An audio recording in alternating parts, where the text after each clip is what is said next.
Coming to Curiosity Podcast.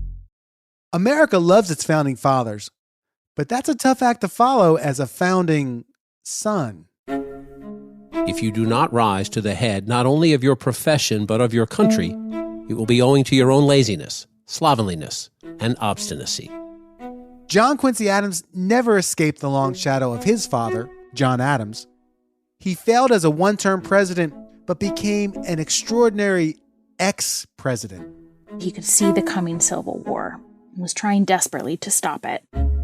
I'm Bob Crawford. As the basis for the Avett Brothers, I've spent a lot of time in tour buses reading American history, and John Quincy Adams deserves a second look. Join me, Patrick Warburton, and Nick Offerman as we bring the sixth president to life. We'll travel back to the start of this fledgling nation, torn between slave and free states, to a bitter presidential campaign against Andrew Jackson. Was there ever witnessed such a barefaced corruption in any country before? Letter from Philadelphia threatening organized opposition and civil war if Jackson is not chosen. And we'll follow John Quincy Adams to the halls of Congress.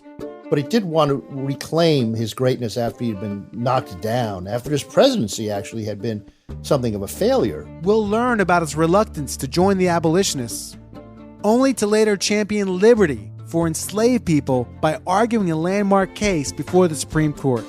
I yielded and told them that if by the blessing of God my health and strength should permit, I would argue the case.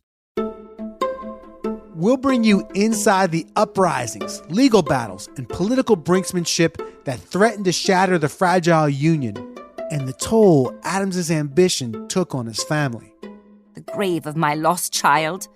The grasping ambition which is an insatiable passion, swallowing and consuming all in its ever-devouring maw. As the nation reckons with its history, don't sleep on John Quincy Adams. He held the Union together across two pivotal eras and two visions for America. Though it cost the blood of millions of white men, let justice be done, though the heavens fall. Adams stretches his hand forward to Lincoln, and in so many ways makes Lincoln possible. You will learn about the life and legacy of our sixth president, John Quincy Adams, voiced by me, Patrick Warburton. But you'll also be learning about our seventh president, Andrew Jackson, voiced by me, Nick Offerman. Oh, right, Jackson. That's the guy John Quincy Adams called a murderer in his diary. Well, yeah, Jackson did say he wished Adams would become paralyzed by a stroke, so yeah, they were not vibing each other. Listen to Founding Son, a Curiosity podcast, every Thursday on the iHeartRadio app, Apple Podcasts, or wherever you get your podcasts.